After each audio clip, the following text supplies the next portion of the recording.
আবার একটি নতুন রেসিপি নিয়ে আপনাদের কাছে চলে এলাম।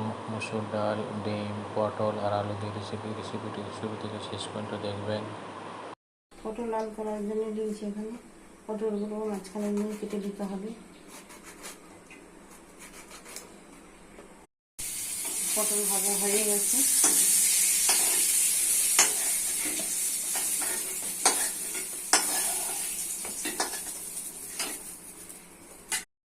মশলা কষা হয়ে গেছে।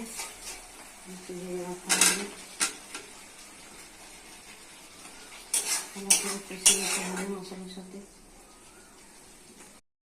আলু কষা হয়ে গেছে। দিয়েছি মসুর ডাল। মসুর ডাল আলু ভালো করে কষে নিতে হবে। রেসিপিটি রেডি হয়ে গেছে। কত সুন্দর, কত টেস্টি। বাড়িতে করে খাবেন, পরিবারকে করে খাবেন, সাবস্ক্রাইব করবেন, সঙ্গে থাকবেন, পাশে থাকবেন।